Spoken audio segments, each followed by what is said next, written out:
حنا جايين من كل مكان للصويرة زينة البلدان نزورو ونرجع فرحان كالضبيل وللهيلولة حوض السلاح ومحيلة نضربو شوفار هاد الليلة. Bishot Morav Rabotai, avec la permission d'Hachem, le comité, le rabbin,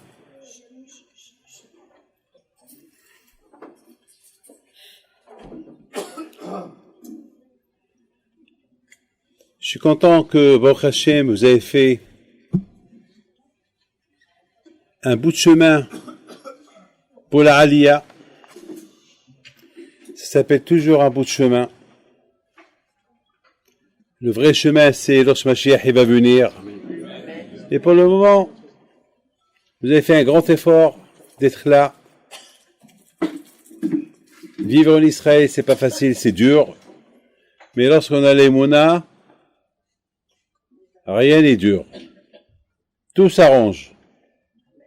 Il faut avoir l'Emouna. Ne croyez pas que Abraham, Yitzhak et Yaakov ont vécu bien. C'est dur pour eux. Même que Hachem leur a donné cette terre, ils étaient considérés comme des étrangers. Et là, aujourd'hui, ce soir, je voudrais un peu vous parler, en résumé, la grandeur de Yaakov Abinu. Il faut savoir une chose, que nous, le peuple juif, notre référence, c'est Abraham, Yitzhak et Yaakov. Chaque année,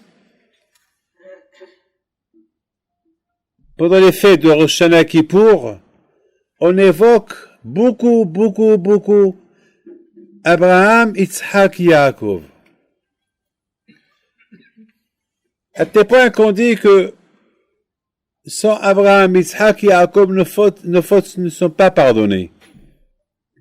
Et même rentrer à Gan Eden, il faut que ça passe par Abraham Abinu. On dit que les Neshamot, les âmes, lorsque quelqu'un quitte ce monde, son âme, elle passe par un tunnel qui mène à la tombe de Yitzhak Avinu. On l'appelle Sha'a Gan Eden, la porte de Gan Eden. Même Moshe Rabbeinu, lorsque les Juifs, ils avaient un peu énervé le bon Dieu, et Hachem s'est énervé contre eux. Moshe Rabbeinu, alav shalom, il a dit à Hachem, qu'est-ce que tu veux faire? Est-ce que tu aimes Abraham, Yitzhak et Yaakov? Alors ceux-là, c'est ses descendants, leurs descendants. Tu peux pas les punir. Chaque fois que Hachem Ishmo, que Dieu préserve, ça va pas, Abraham, Yitzhak et Yaakov, ils vont être les premiers à prier à Hachem. Lorsqu'on fait la Hamida, on fait la Hamida 3 fois par jour. Alors 3 fois par jour, on va évoquer Abraham, Yitzhak et Yaakov. Elokeinu, Elokei Abraham, Yitzhak, on fait le Kiddush, on évoque Abraham, Yitzhak et Yaakov. Shabbat, les fêtes, il n'y a pas un jour qu'on ne va pas les évoquer. Pourquoi? Parce que c'est nos références. Avant déjà qu'on commence à prier, on demande à Kadosh Baruch Hu, fais-le par le mérite de Abraham, Yitzhak et Yaakov. Alors aujourd'hui à Rabotai, il y a un point tellement important que je voudrais, vous savez mes amis, que on dit comme ça, on dit que toutes les épreuves qu'on peut traverser dans la vie, déjà Abraham, Yitzhak et Yaakov, ils ont subi ces épreuves. Il n'y a pas une épreuve que Abraham, Yitzhak et Yaakov n'ont pas subi dans leur vie. Vous connaissez un peu plus ou moins leur histoire. On va pas maintenant, si je commence à vous parler d'eux, j'ai besoin des centaines d'années pour parler de la grandeur de Abraham, Yitzhak. Mais aujourd'hui, on va parler un peu en résumé de Yaakov Avinu. Parce que aujourd'hui, c'est la paracha de Vaishlach, c'est la paracha de Yaakov Avinu. C'est sa paracha. On dit que Yaakov Abinu alav shalom, vous savez très bien, lorsqu'il est parti de chez lui, il avait 63 ans. Il a vécu chez son père et sa mère, il avait besoin de rien du tout. Et grâce à Dieu, Baruch Hashem, il était tellement bien que ne croyez pas qu'il passait son temps à manger, à jouer, à voir ce qu'il ne faut pas voir. Non! Mais Yaakov Ishtam Yeshevo Alim. Yaakov Abinu, c'était un homme de Torah, un homme qui était assis en train d'étudier la Torah. C'est Yaakov Abinu. À un moment donné, il devait quitter ses parents.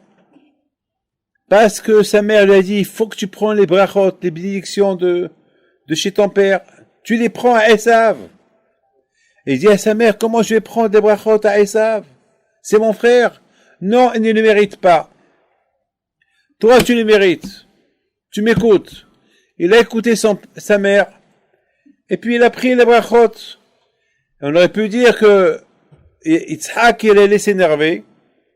Il va dire à son fils, Yaakov, t'es un voleur. Pourquoi tu m'as trompé? Pourquoi tu m'as trompé et tu as fait semblant que tu étais Esav et tu as pris la place de Yaakov, et tu as pris sa place. On voit que il s'est pas énervé. Le contraire, il lui a dit, Gamba Uchiyi, je te rebénis. Et après, il a fait une grande bracha, il a dit, mais mon fils, va te marier. Et il est parti pour se marier.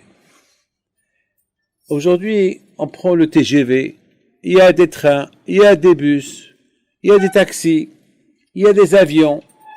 Aujourd'hui, pour voyager, il y a beaucoup de moyens comment voyager. À l'époque, il n'y avait rien de tout cela.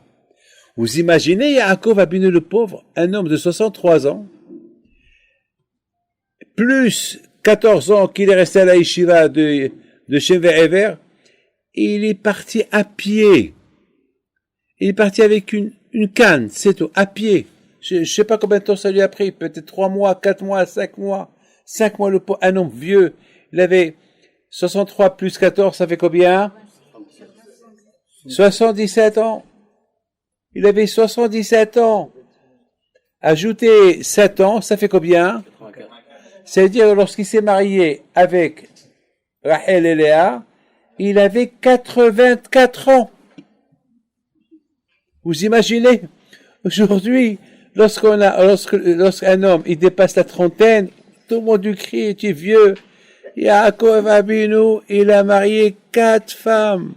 Il a eu, 13 enfants.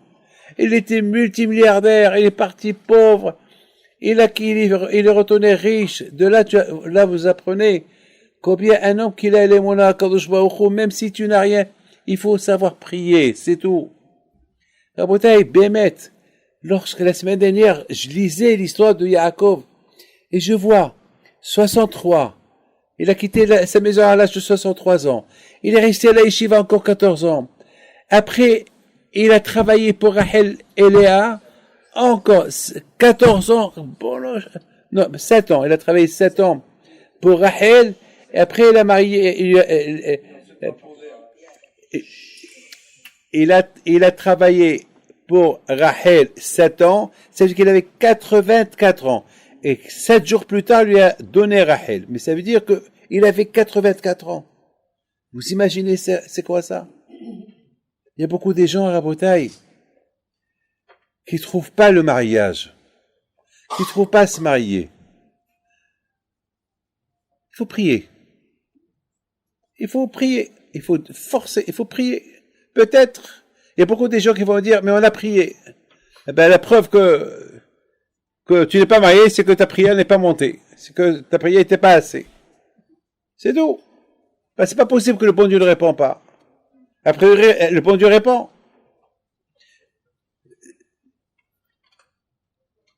Yaakov Abinu alav shalom, il a quitté chez lui.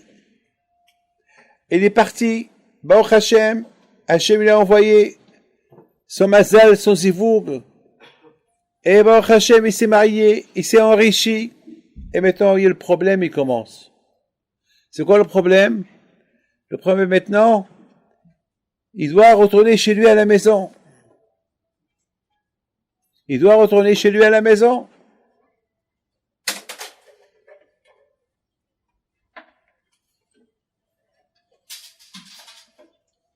Et c'est là, Rabotai, la paracha d'aujourd'hui. La paracha d'aujourd'hui, c'est lorsque Yaakov Abinu, il devait retourner chez lui à la maison. Maintenant, comment il retourne?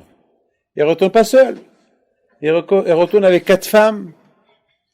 Il retourne avec 13 ans, avec 12 enfants. Binyamin n'est pas encore né. Et il retourne avec une richesse colossale. Une richesse colossale. Écoutez bien. Maintenant, le cours, il va commencer maintenant. Tout ce que je vous ai dit, c'est rien que l'histoire, en résumé. Mais maintenant, voilà, mes amis, le cours de Torah que j'ai préparé pour vous ce matin, maintenant, il commence. En allant chez lui, il avait peur d'une chose, la rencontre avec Esav. Esav, c'était son frère. Vous savez ce qu'est Esav? Vous pouvez imaginer Esav. Esav, si on va l'imaginer, c'était comme un monsieur avec un short, les cheveux longs, plein de tatouages, voilà, avec une chemise ouverte, et beaucoup des aguilim, comment on appelle ça, des boucles d'oreilles, peut-être des piercings, voilà, peut-être il avait aussi une dans le nez, peut-être une dans la bouche aussi, peut-être aussi une dans les joues, voilà Esav. Ça, c'était Esav.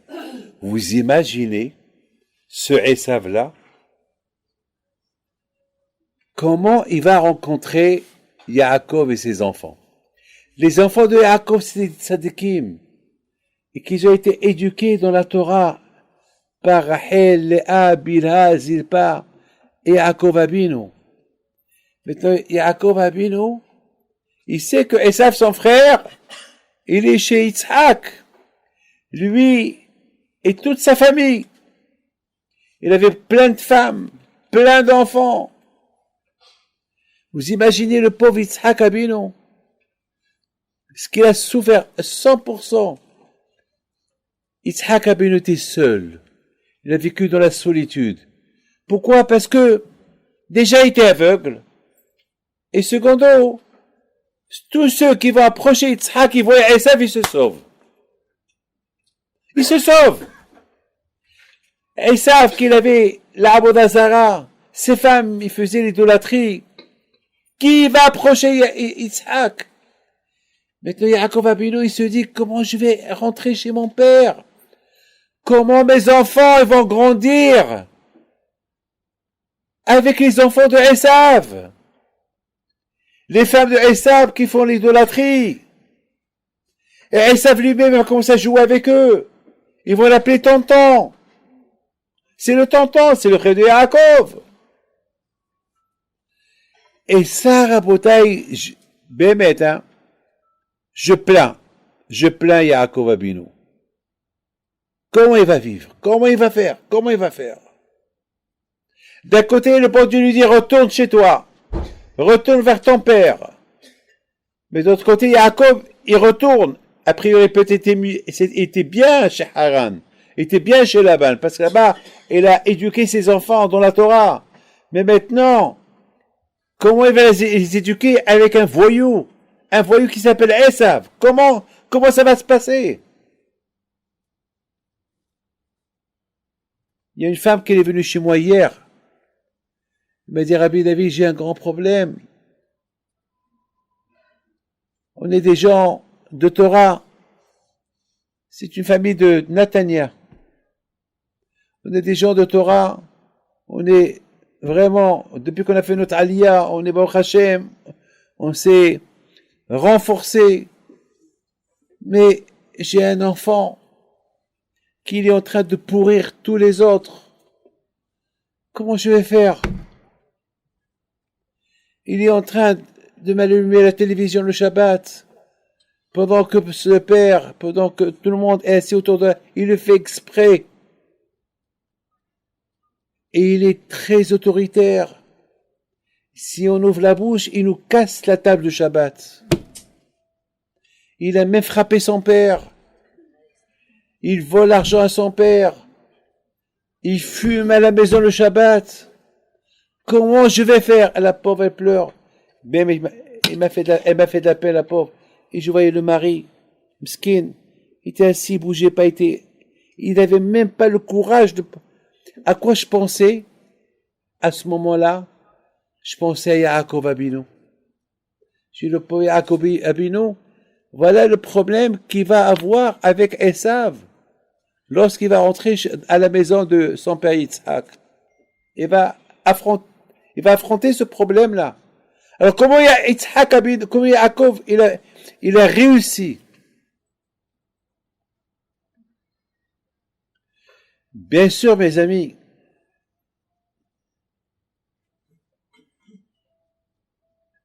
la réponse que j'ai donnée à ce monsieur-là, cette famille-là, la patience et la patience. C'est tout. Il n'y a pas, parce qu'il n'y a pas de réponse.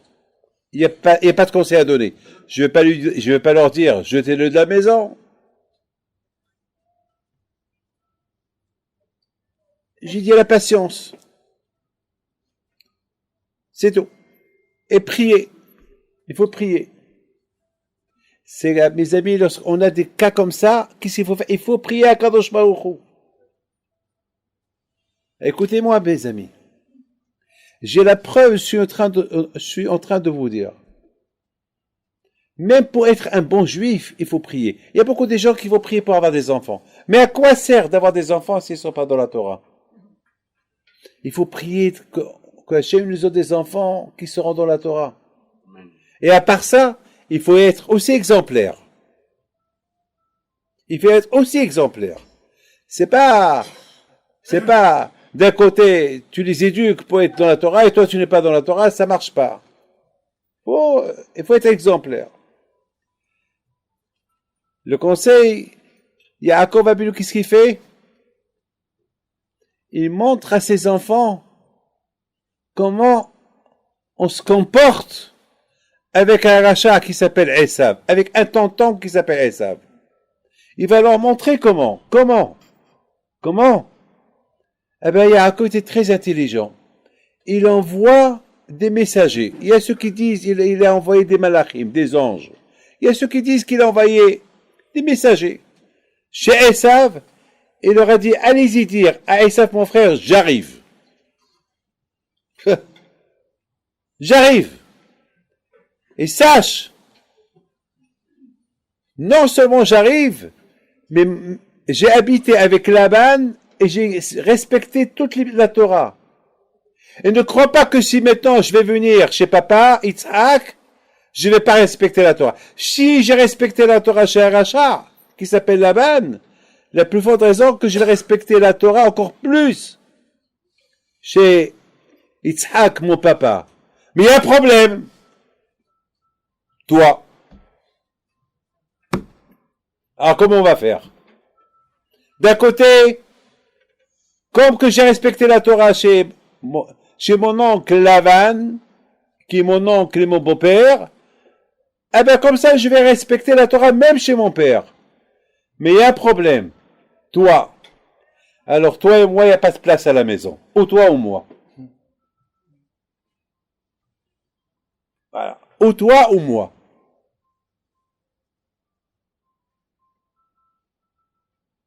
Parce qu'on ne peut pas vivre ensemble comme ça. Alors, à toi de choisir. Ou c'est toi qui restes,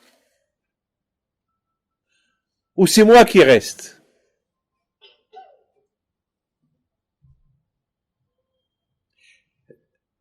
Yaakov sait que Esav, il va pas rester avec lui.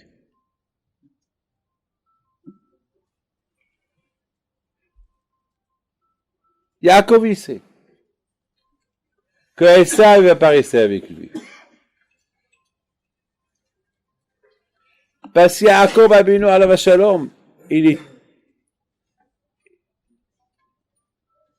s'appelle Yaakov Ishtam Yoshev Ohalim.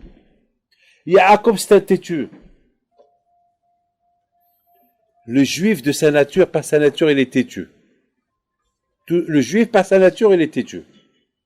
C'est Hachem qui a créé le juif têtu. Pourquoi le juif, il est têtu? Pourquoi? Parce que c'est grâce à cette méthode d'être têtu, on est têtu de rester juif. C'est la raison pourquoi le judaïsme, Baruch Hashem, le judaïsme, il a tenu jusqu'à maintenant. Jusqu'à maintenant, pourquoi le juif, il a tenu jusqu'à maintenant? Je vous raconte une petite histoire d'un Tunisien. Vous savez que il y a des coutumes. Il y a les Marocains, le vendredi soir, il y a les Marocains qui mangent le poisson avec des olives. Il y a beaucoup de minhagim, de coutumes. Et on sait très bien que les Tunisiens aussi, ils mangent la pkélia le vendredi soir. Et eux aussi, ils ont cette... Et voilà, il s'est passé que un Tunisien, il s'est marié avec une Marocaine. Avec une fille juive marocaine. Et ce Tunisien-là, il dit à sa femme, Perla, tu sais, ma mère va t'apprendre comment faire la pkélia, la tunisienne.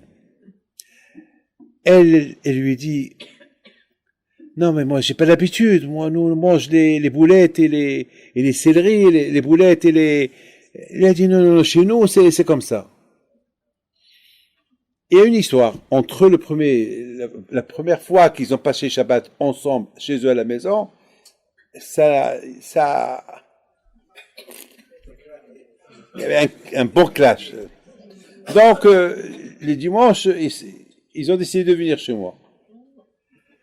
Maintenant, lorsqu'ils sont rentrés, chacun il invite l'autre. Tu commences? Non, c'est toi qui voulais venir, tu parles. J'ai compris que ça va pas. Je lui dis, comment tu t'appelles? Elle me dit son nom, ton nom de famille, avant le mariage, Shriki, marocaine. Toi, comment tu t'appelles? Et Taïb, tunisien. J'ai compris, tunisien, marocain. J'ai compris que, qu'est-ce qui se passe? Il me dit, Kvod Arav, monsieur le rabbin, voilà, et moi je suis tunisien, on a une coutume. Je dis, c'est pas grave, une fois tu fais comme elle, une fois tu fais comme... Ah non, Rabbi David, chez nous, c'est thune. Chez nous, c'est tout n'affiche. Je les regarde, je l'ai admirée, et je la regarde à elle, est un peu déçue.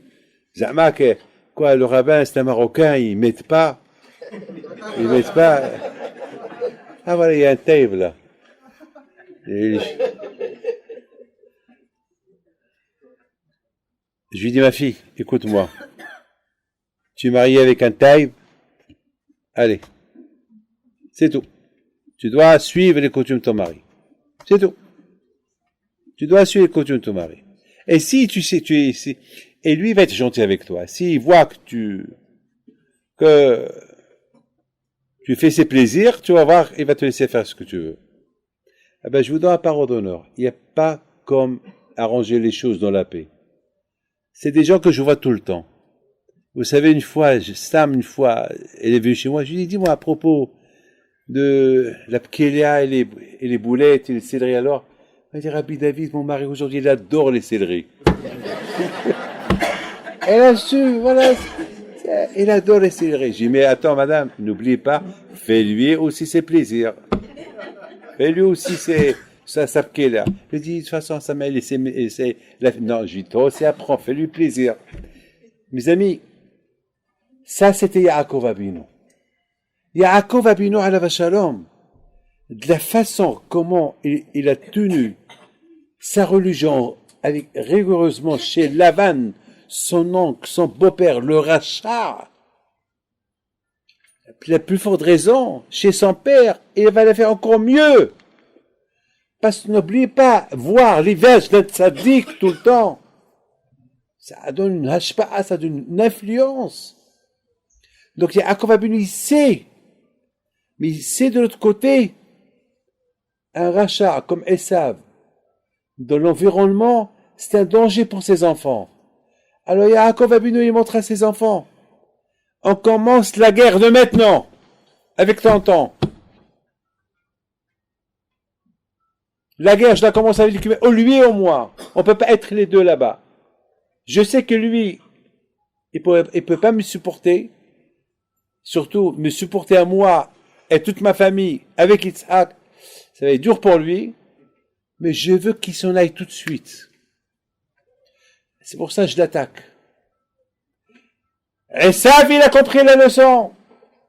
Esav, il a compris que jusqu'à maintenant, il vivait chez Yitzhak, son père. Et maintenant, si Yaakov il vient, il n'y a pas de place pour les deux. Ou lui ou l'autre. Mais de l'autre côté, il sait que Yaakov, c'est un homme fort. Il peut supporter la méchanceté de Esav. Mais c'est Esav qui va pas pouvoir supporter comment Yaakov est tzaddik avec ses enfants. Donc, il doit partir.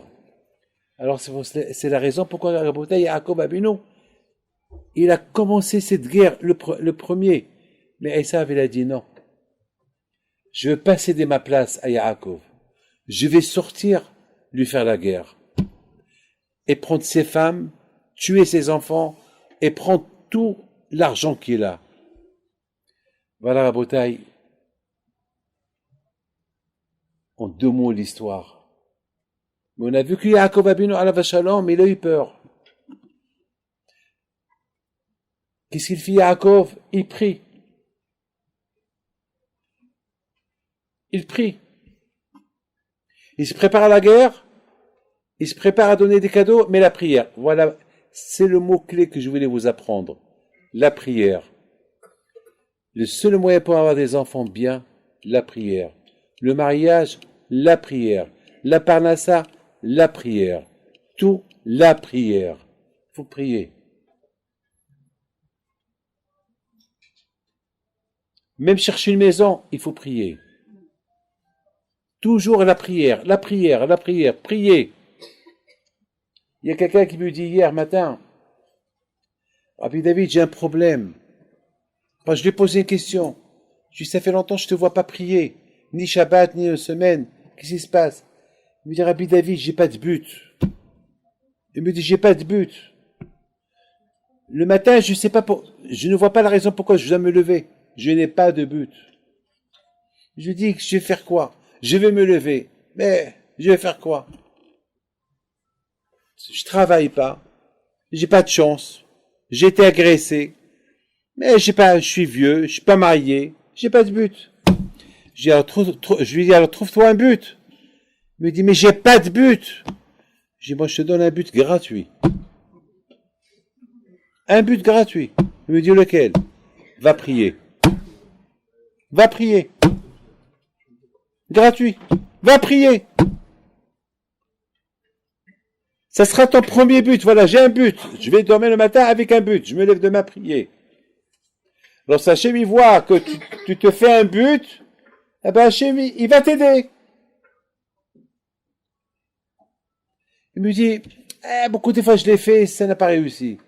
Je dis, la façon comment tu le dis, ça prouve que tu l'as pas fait avec cœur.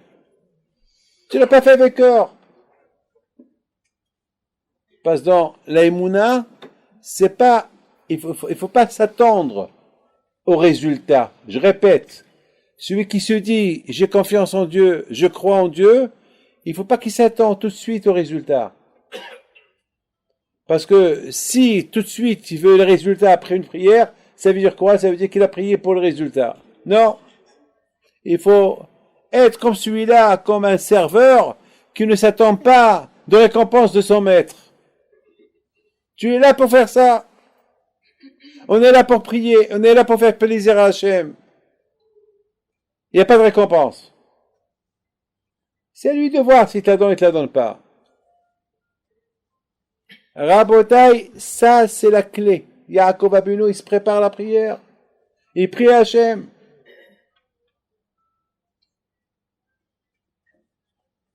Il s'est passé quelque chose d'incroyable ce soir là-bas. Et là, je voudrais que chacun de vous, il essaye de trouver une réponse sans me la dire, mais qui... Parce que la Torah, elle est donnée à tout le monde. La Torah, elle n'est pas donnée à moi seul. On est tous là, on est tous associés dans la Torah. On est tous associés. Je me suis, Je me suis posé une question ce matin. La question que je me suis posée ce matin, c'est que Yaakov Avinu maintenant, et il arrive, je vous ai déjà tout raconté plus ou moins sur lui, il veut aller chez son père. Bon, Hachem, il a 4 femmes, il a 12 enfants, 11 garçons et une fille. Et bon, Hachem, il est riche, multimilliardaire. Il s'est dit, il n'y a pas de place pour moi et mon frère, ou lui ou moi. Moi, je peux pas ne pas être chez mon père parce que je suis obligé d'être avec mon père. Mais il y a mon frère, le tonton de mes enfants, que là-bas, c'est un danger, lui, ses femmes et ses enfants pour mes enfants. Donc, il faut que je lui fasse un ultimatum, ou lui ou moi. Ou la guerre, ou la prière, ou les cadeaux.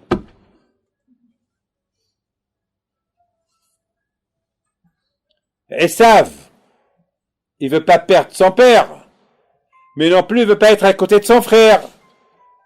Pour lui, son frère, c'est un extrémiste, trop religieux pour moi. Moi, je vais être cool. Je vais être très... Mais Yaakov Avinu, hein, imaginez comment il est Esav. Il est effrayé. Il préfère la guerre, ou lui ou moi. Alors ce soir là-bas, écoutez très bien. Écoutez, c'est quelque chose de magnifique. Ce soir là-bas, il s'est passé quelque chose. Il y a un ange qui vient. Il se dispute avec Yaakov. Voilà. La guerre. En général, qui gagne? Vous avez un malach, vous avez un ange, et vous avez un être humain. Qui gagne? C'est l'ange. Mais là, on a vu que le malach, il a tout fait pour abattre Yaakov toute une nuit. Ils se sont bagarrés toute la nuit. Même les grands catcheurs et les grands boxeurs, après une demi-heure, il y a un perdant, il y a un knockout, il y a un perdant. Là, toute la nuit, Kolalayla. Vous imaginez ça? Toute une nuit, toute la nuit, la guerre, toute la nuit, la guerre, la guerre, la guerre. Et vers le matin, Yaakov, il a gagné, mais il était un peu boiteux. Il boitait. Solaire. Parce que le malach, il a fait une prise que il lui a fait mal, il a touché l'air sciatique. Le nerf sciatique. Et Yaakov Avinu était solaire. Il boitait.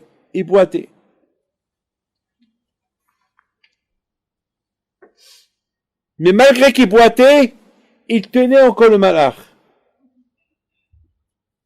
Le malach, il lui dit, Yaakov, tu me lâches? Tu as gagné. Yaakov dit, je te lâche pas. Il dit, je t'en prie, lâche-moi, tu as gagné. Je dois monter chez Hachem, c'est mon tour de faire la prière aujourd'hui. Je suis le Shaliach Tzibour là-bas. Il a dit, je te lâche pas. Il lui dit, je te lâche pas. Je te lâche uniquement si tu reconnais que moi, je suis l'aîné. Que la bracha que j'ai pris à Esav, mon frère, elle m'appartient. Toi, je représente Esav ou pas? Oui. Alors, tu reconnais, sinon, je te lâche pas. Je te tiens. Et si je te tiens encore plus, tu vas être condamné à mort parce que tu vas pas arriver à l'heure là-haut. Donc, ils vont te jeter. Alors maintenant, t'as pas le choix. Tu me fais le bracha. Tu reconnais que je suis Yaakov, que je suis l'aîné, que j'ai pas volé les brachot à Esav. Et que moi et Esav, on peut pas être ensemble. Tu reconnais qu'on peut pas être ensemble. Et encore il le serre. Et le malach lui dit, tu me fais mal. Je te fais mal. Alors, qu'est-ce que tu fais? Alors, je reconnais que les brachot, il t'appartient. Je reconnais que tu es l'aîné. Et toi, Esav, vous ne pouvez pas rester ensemble. Je reconnais. Et tu t'appelles Israël. C'est plus Ekev, plus Yaakov. Yaakov, c'est le talent. C'est Wallo. Non, tu t'appelles Israël. Voilà. Voilà ma bracha pour toi. Là, Yaakov, il a lâché.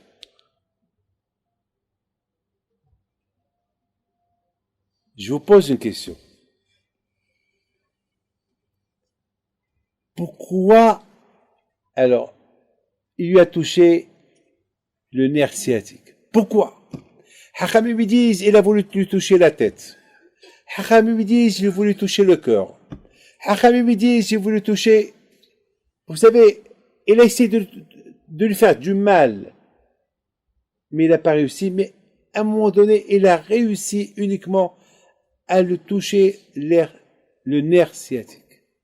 Pourquoi? Ce matin, mes amis, et là je vais terminer avec ça. Ce matin, avant que je vous donne la réponse, je vais vous raconter une histoire, une expérience, une histoire de folie. Mais je veux que vous tous vous l'écoutez, vous allez voir la grandeur de Dieu. Il y avait un homme qui était marié avec une femme. C'était un Cohen. 15 ans, ils n'ont pas d'enfant. 15 ans, ils n'ont pas d'enfant. Et puis, les deux, ils n'avaient pas de problème. Lui, il n'avait pas de problème. Elle n'avait pas de problème. Mais là, ils n'avaient pas des enfants. Et lui, c'est un Cohen. Hein? Donc, ils ont décidé de divorcer. Les deux. Les deux, ils ont décidé de divorcer. Et la pauvre, elle avait de la peine. Elle avait tellement de la peine. Elle a commencé à jeûner. Elle a commencé à prier, la pauvre. Mais, la pauvre, le mari aussi l'aime. Il aime sa femme. Mais, les deux, ils ont décidé. Bon, ils ont divorcé. Un mois plus tard, il s'est rendu compte qu'elle était enceinte. Mais c'est un Cohen. Il peut plus la remarier. Elle appelle, elle lui dit, Moshe, c'était un Ben Torah, le pauvre, c'est à la yeshiva. Je suis enceinte. Le pauvre, le monde, il s'est renversé. Il savait pas quoi faire, le pauvre. Le pauvre était malheureux. Il est parti chez Rabhaim Kalibski, à Bnei Brak. Il avait de la peine pour lui. Il dit, mon fils, je peux rien faire pour toi. Tu es un Cohen. Et un Cohen n'a pas le droit de reprendre sa femme. Une fois qu'ils ont divorcé, il peut pas. C'est la halakha. Et tu sais, moi, je peux rien te dire. Va chez mon beau-père, Rabbi Yashiv. Va demander lui. Peut-être lui va te donner un conseil. Il va chez Rabbi Yashiv. Il pleure. Il lui dit, mon fils, c'est le jour le plus mauvais de ma vie, cette histoire que je suis en train d'écouter. Comme après 15 ans que Hachem t'a donné un enfant, après 15 ans que tu n'as pas des enfants, il a fallu que pendant que tu l'as divorcé, était enceinte de toi, bon, le shoalam, tu peux pas l'apprendre, je peux rien faire. Tu sais quoi? Va au kotel, va prier. Va prier. Prier à Kadosh Baruch Hu, c'est tout. Moi, je ne peux pas t'aider. Il va au kotel. Il écoute le rave. Le pauvre, il pousse des cris. Il est arrivé au kotel à 3 heures du matin. Il crie et il crie. Le kotel était vide. C'était en plein hiver. Il n'y avait personne. Il neigeait. Il criait. Hachem! Il y a un juif qui était là-bas. Un gardien un des gardes, un policier, je sais pas, un juif. Il a dit, si tu pleures comme ça, c'est que vraiment, tu es malheureux. Il a dit, il faut que je te raconte. Voilà ce qui m'est arrivé. Waouh. Tout ça. Tu es Cohen. Je suis Cohen.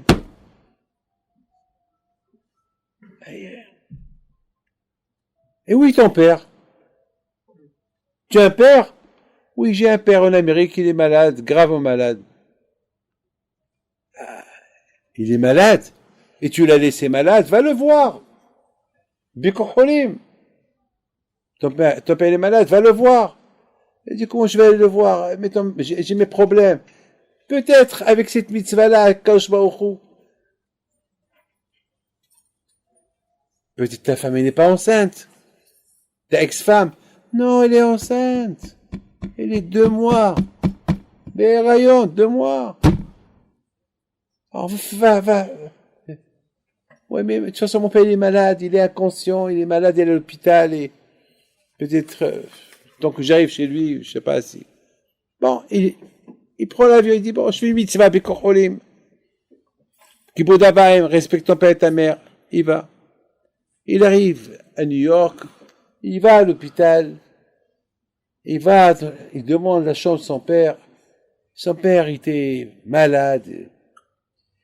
Il va, il s'assoit à côté de lui, il pleure. Il pleure. À un moment donné, il entend son père qui lui dit, Moshe, qu'est-ce que tu as? Ah, papa, tu parles, heureusement que tu parles.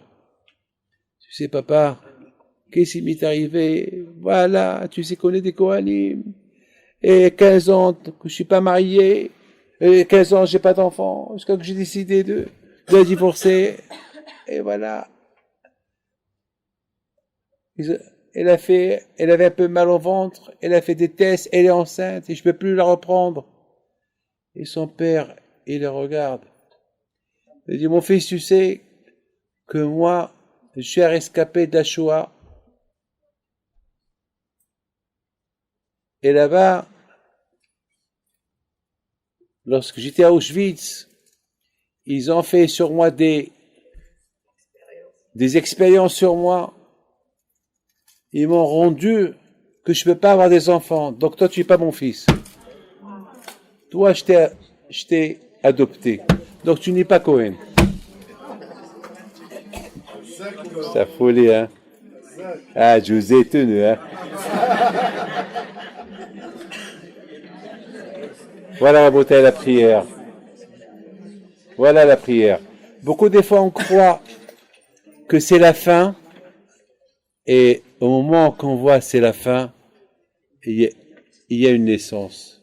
La prière, elle redonne des naissances. Elle tourne la roue. Rabotaï, c'est ça, Rabotaï. Qui peut imaginer un malach qui fait la guerre avec un être humain et le gagner? Et l'être humain va gagner le malach. Vous savez pourquoi? Écoutez bien. Parce qu'Yaakov Abinu, il a prié Hachem. Aide-moi pour continuer à donner l'éducation à mes enfants. Je veux que mes enfants, ils apprennent de mon père, de Yitzhak Avinu, le temps que Yitzhak Avinu lui reste à vivre. Je veux que mes enfants, ils voient celui qui s'est sacrifié pour Akadosh Baruch Hu, qui est Yitzhak Avinu. Et Yaakov Avinu, il a pris un gros risque en s'attaquant directement à Esav. Esav, c'était un guerrier. Il est venu avec 400 généraux. Et chaque général, à savoir combien de milliers de soldats il avait avec lui. Il y a ceux qui disent qu'il est venu avec 400 clipotes, avec 400 malachim, des anges du côté du Satan, des strahra. Yaakov Abinu alav shalom, il n'a pas eu peur, il a prié. Il sait que la prière, elle monte chez Akadosh Baruch Hu. Le malach qui protège Esav, il a vu que la prière de Yaakov, elle est montée au ciel. Alors il est venu au secours de Esav pour battre Esav, pour battre Yaakov, pour l'achever. Mais déjà, Yaakov, il a prié Hachem, protège-moi de Esav. Qui dit protège-moi de Esav et de son protecteur, celui qui le protège. Donc, c'est la prière. Vous savez pourquoi Esav, l'ange de Esav, il a touché le nerf sciatique? Vous savez pourquoi? Pour qu'il boite. C'est quoi le symbole de boiter? Faire les mitzvot. Le malach de Esav, il sait que Yaakov, c'est un monsieur. Im Laban Garti. J'ai habité avec Laban et j'ai fait toutes les mitzvot, de A à Z, même les minhagim, même la pkila, même ce que les coutumes de maman, je les ai fait. J'ai tout fait. Le malach de Esav, il a voulu rendre Yaakov boiteux.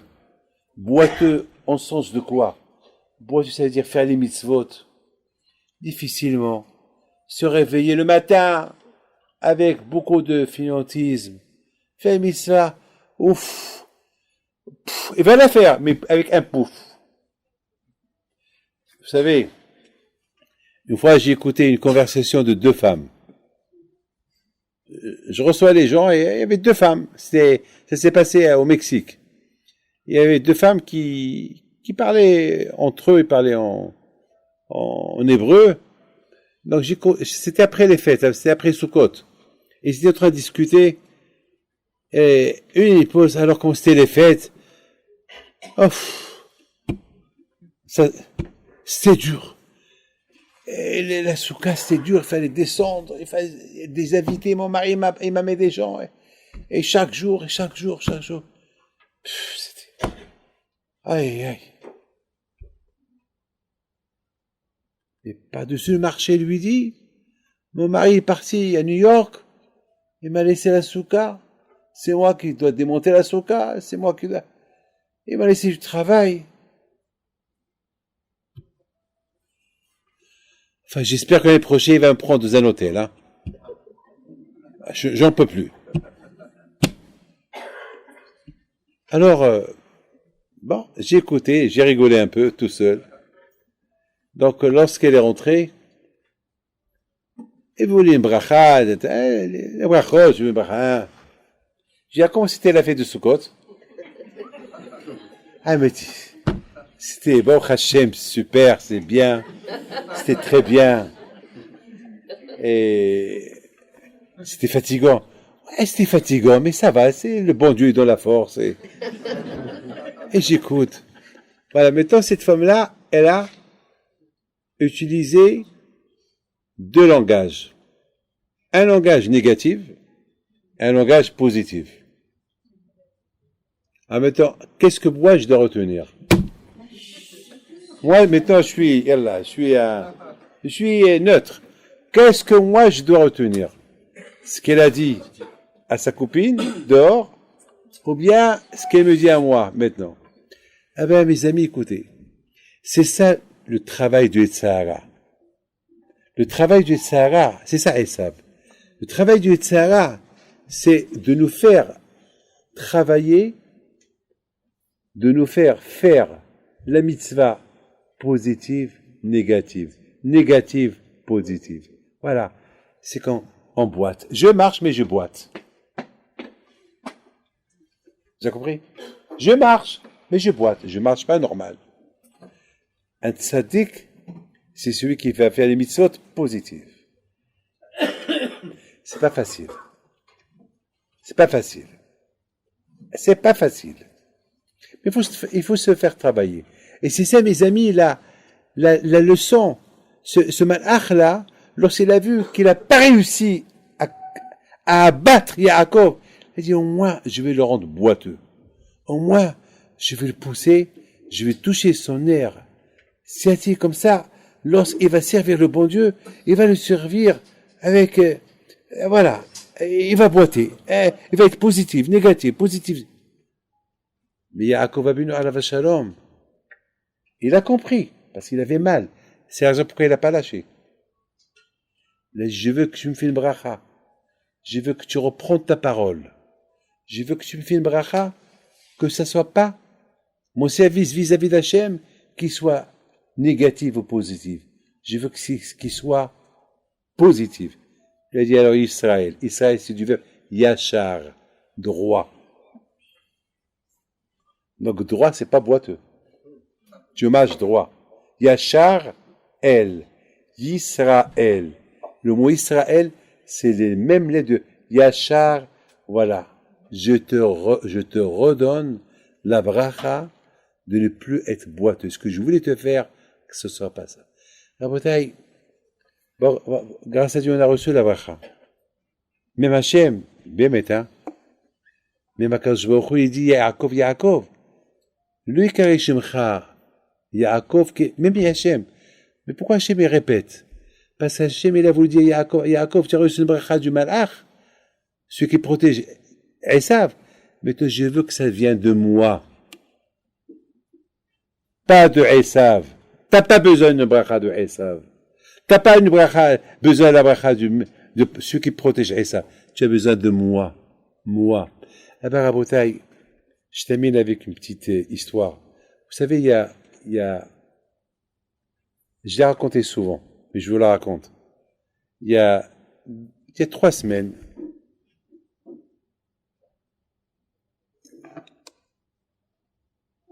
il y a toujours Michael Bessoussan, toujours le matin, il vient me chercher à la prière, la veille, je l'appelle, viens me chercher à 8h moins quart, ou viens me chercher à 7h moins quart, premier minyan, deuxième minyan, et chaque jour je l'appelle, 8h moins quart, 7h moins quart.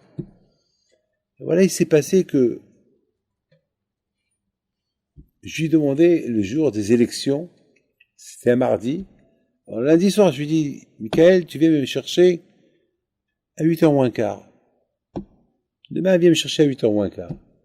Mais ce soir là-bas, avec le décalage horaire, je venais de venir d'un long voyage, j'arrivais pas à dormir. Je me suis levé vers 4h du matin. Et voilà, vers 6h du matin, j'ai dit, dommage que j'ai dit à Michael Bissouzan de venir me chercher à 8h moins quart, alors j'ai rien à faire.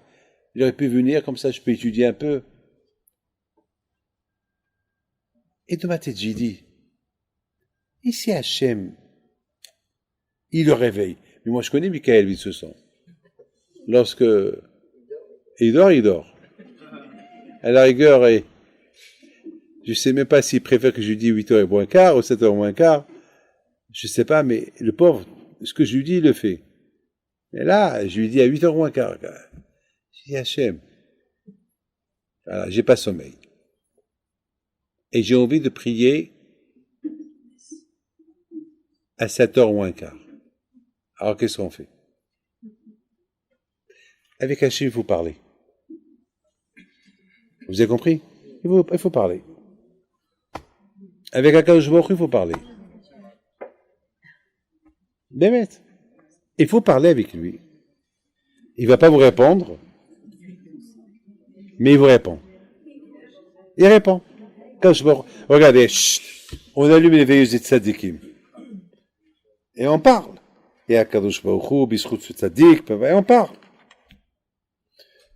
Vous allez pèleriner les tzadikim. Vous parlez avec. Enfin, on ne parle pas à la tombe. On parle par le béret du tzadik. C'est tout. On n'a pas le droit. D'ailleurs, il ne faut jamais embrasser la tombe. Moi, je vous l'apprends. Il ne faut jamais embrasser directement la tombe. Il faut toujours embrasser votre main. Posez la main et embrasser la main. Parce que c'est pas bien de... Et surtout, sur les tombes, même les tombes tzadikim, il y a toujours un peu de la toum'a. Parce que les tzadikim, la toum'a, elle veut être à proximité du tzadik. Alors, lorsque tu embrasses, alors tu colles la toum'a dans la... Mais lorsque tu mets tes mains, la toum'a ne peut pas venir sur tes mains. Elle reste par terre. Et tu embrasses. Il ne faut jamais apporter des fleurs sur des tombes. Il y a beaucoup de gens qui apportent un bouquet de fleurs. Apporte-toi à ta femme si elle est vivante, mais pas lorsqu'elle est morte.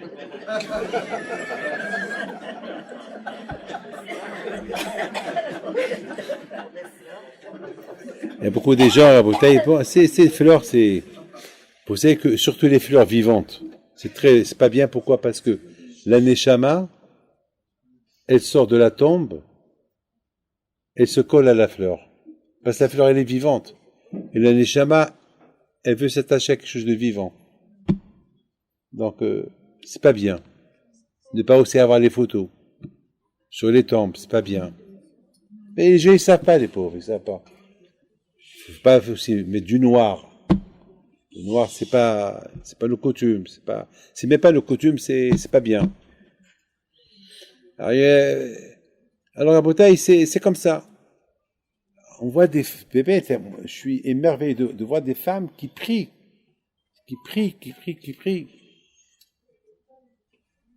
C'est la raison, la bouteille, mes amis, que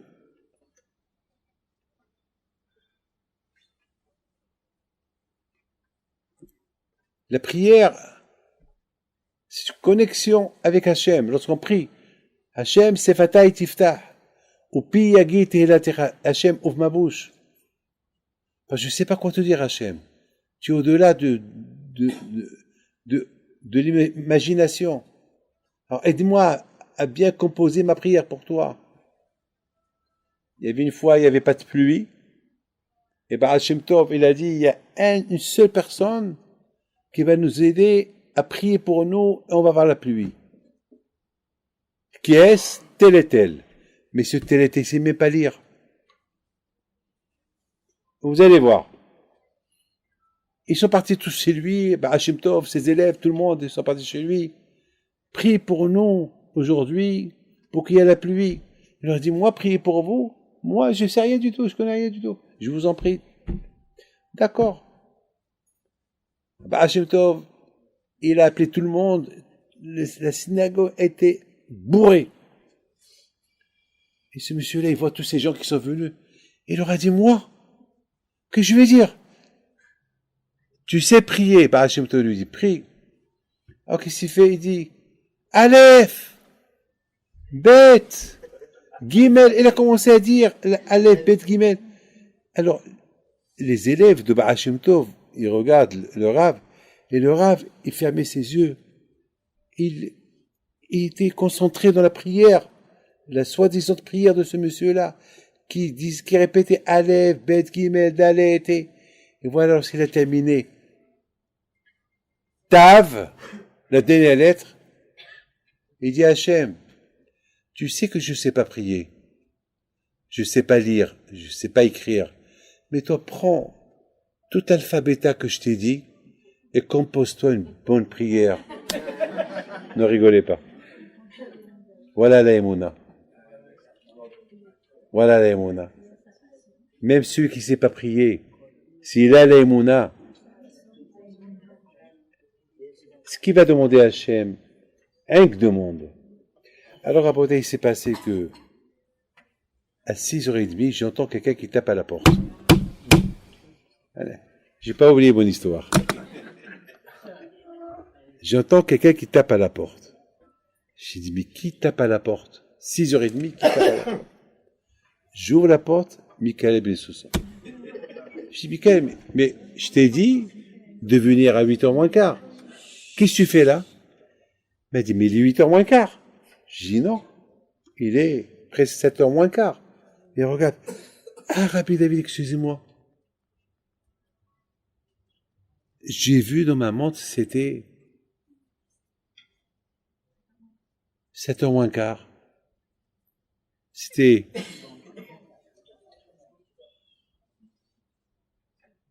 Non, j'ai vu dans ma montre que c'était... non, que c'était 8h moins quart. Ben voilà, je suis là à 8h moins quart. Je dis non.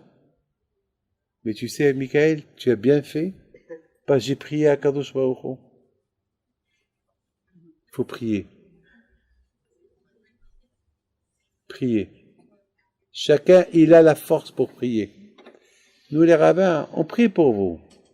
Mais il n'y a pas mieux que votre prière. Il y avait une fois un rabbin que son fils, il n'a pas d'enfant. Et chaque fois, il disait, de toute façon, mon père, c'est un rabbin, il va prier pour moi. Un jour, son père l'appelle. Lui dit, hé mon fils, ne compte pas sur moi. Toi aussi, il faut prier. Et de qui on apprend ça? Abraham, Yitzhak, Yaakov. Si on cite chaque jour dans la prière Abraham, Yitzhak, Yaakov, c'est parce que pour nous apprendre que Abraham, Yitzhak, Yaakov, toute leur vie, c'était que des prières, des prières, des prières, des prières, des prières, des prières, des prières. Que la prière, elle monte. Ou elle monte pas, il prie. Il y a quelqu'un qui m'a dit, mais Rabbi David, toujours je prie, et c'est le contraire qui arrive. Alors, j'ai peur de prier. Quoi lui dire? J'ai dit, mon fils, ça c'est le Satan. C'est le Maasé Satan.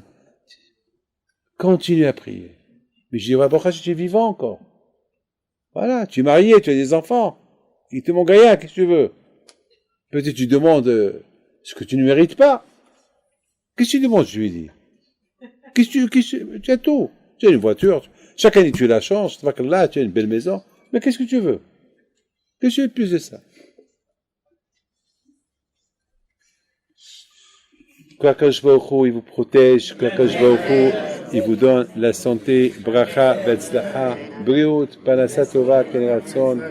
Et que cette synagogue-là, Be'ezat Hashem, je vois un grand monde ici, ça prouve que vous avez l'amour d'Hachem, vous avez l'amour de la Torah. Merci le Rav, que je vous protège, et le président, et vous tous, Be'ezat Hashem, Bisrut Rabbihim, Pitou soit avec vous, Ken Ratzon, que je vous donne Panasa Tova, Be'ezat Hashem, Ken Ratzon, Venomar, Amen.